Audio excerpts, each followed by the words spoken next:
Welcome into another edition of Discern. I'm Ross, and I'm joined once again by my friend Nick Pitts. Welcome back in, Nick. Hey, Ross. Good to be with you. Good to be with you, Nick. We're unpacking topics from the world and the country, and Olympics are a big topic right now.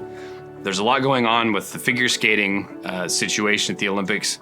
I know that I've heard, complete meltdowns. I've heard, I hate that there's some quotes from some of these articles that these skaters, quote, hate this sport. They won't go on the ice again. So can you kind of catch us up for those that aren't fully dialed in? How are we having this world showcase of sports, but then we're having athletes that are seeming to despise their sports? Really, a lot of the attention is on Russia right now, specifically who was their gold medal, Camila. Camila V is, as some of my friends and I affectionately referred to her as, kind of in the middle part of the games. About a week ago, what a lot of the controversy stemmed from is she was this 15-year-old girl skating for Russia in the team figure skating competition, and they were not that the Russian team. And again, it's not even Russia per se, it's ROC because of the doping scandal that happened at the last Winter Olympics. And so they can't even compete underneath the Russian flag.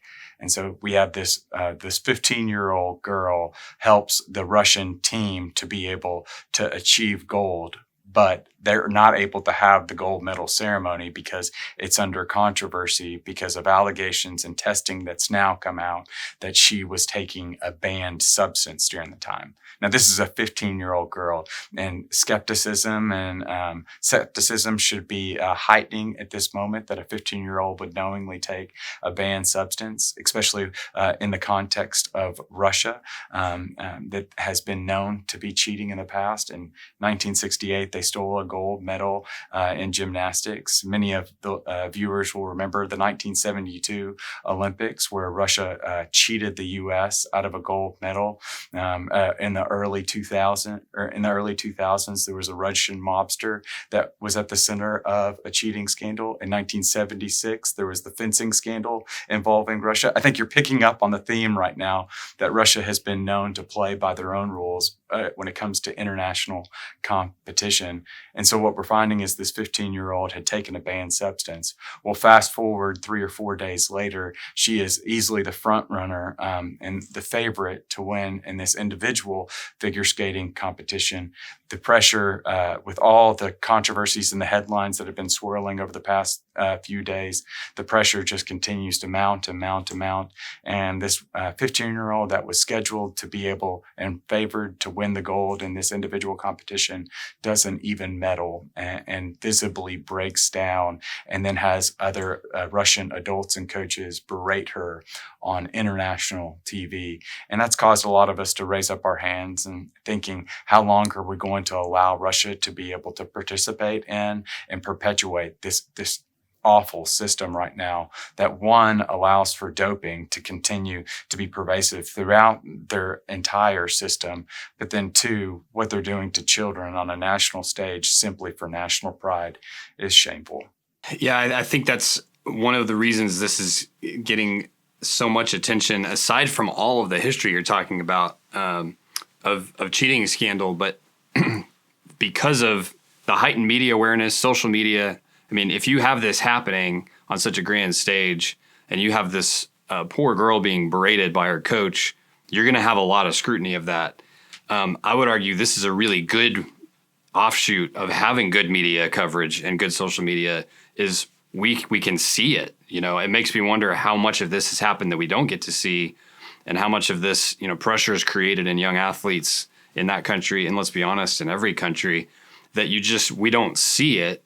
But this just shines a light on what happens when you create a pressure around something where you've taken something good in its nature, competition, athletics, and you've pushed it way outside of good. Yeah, we're putting unhealthy expectations upon individuals to perpetuate goals that are unattainable, essentially. And so what you have is the Russian Olympic Committee went to great lengths to be able to put Russian national pride and their worth and dignity on a 15-year-old girl.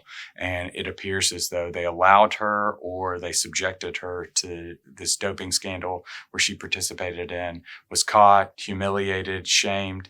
It's been said that is she the victim or is she the villain of this? And the reality is she's the victim among villains that were allowed to do this. And it's just shameful and it's just harmful and it's sad at the end of the day.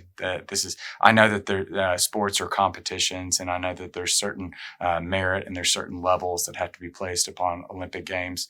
But at the very heart of the Olympics was to unite us together in a spirit of goodwill.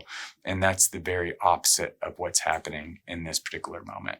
Yeah, and just to unpack it further, you mentioned that, Russia is, as a nation, not competing in these Olympics. And I've heard, what did you call it? What is the organization? Is it an organization that the athletes are competing under? It's really nebulous, but essentially the initials are ROC.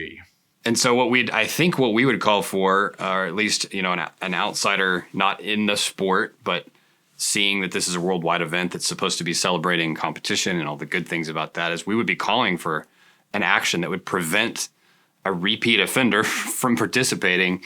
Is there a narrative of that right now in the circles? There's very much the blame game that's happening right now, where the IOC, the International Olympic Committee, that is trying to play the blame game upon Russia. Russia's trying to play the blame game upon the doping agencies that are falsely, they believe, asserting that this is going on. But at the end of the day, there are sanctions that are being considered right now against Russia and against their continual doping attempts. But what we also know is that individuals aren't sticking around to see what happens with Russia. It's shocking that if you look 4 years ago at the last Winter Olympics, the viewership is down by upwards of 50% right now. People just aren't tuning in. One, because they're just because of, again, it's not staying true to the spirit of the games. Two, no one wants to see a 15-year-old get berated on TV after she's been subjected to all of this doping. And then three, just understanding that this isn't just limited to Russia as well. This is happening in China, where we know that there's human rights abuses, and what the U.S. is called genocide that's happening within China right now. It's just problematic, to say the very least. And Americans aren't waiting around to see what the IOC is going to do. They're just turning the channel. Yeah, and as we know, money is a driver of so much, and so that's one way, just practically, worldwide, people are voting. As they're voting with their lack of attention, ultimately the money will drive things. But also, Nick, to wrap, as we just look at this, it's sad. I mean, frankly, it's truly heartbreaking. How can we pray for these nations, these people that are involved in this? What can we pray for specifically? I think one of the things that I always want to go back to in the biblical narrative is just, one, we're praying for the leaders and the rulers that are in authority right now.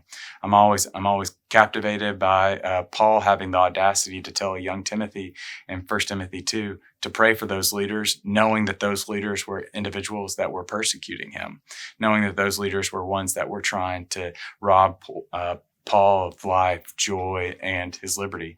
But despite that, he was calling them to pray for these leaders, not for a favored seat at the table, but rather just so that, what Peter would say, that they could live peaceably there. So one, I'm praying for the leaders. And then two, I'm praying for my brothers and sisters that are there in those countries. At the end of the day, I think that there's a beauty that comes when individuals of faith are exercising their faith, and that we know that Jesus has a propensity to bring about miracles when individuals are being bold, because we know that the eyes of the Lord are roaming to and fro across this world, seeking someone whose spirit is yielded to him. And I know that with a faith like a mustard seed, that our God can, like with Jason, can rock this world and turn it upside down for the glory of his name. Super encouraging, Nick. And I'm reminded too, again, as Dr. Dennison says on this show a lot, God is still on his throne. Mm-hmm. These things that are happening are absolutely not outside his will, and he can change hearts. And so even the people that are in the midst of these leaders, or even these coaches, those that are in those circles, I mean, heart change is absolutely within his power, and we can be praying for that as well. Thanks for helping us better understand what's happening here at the Olympic events. We'll be looking at other events the rest of this week. We'll see everybody back here next time on Discern.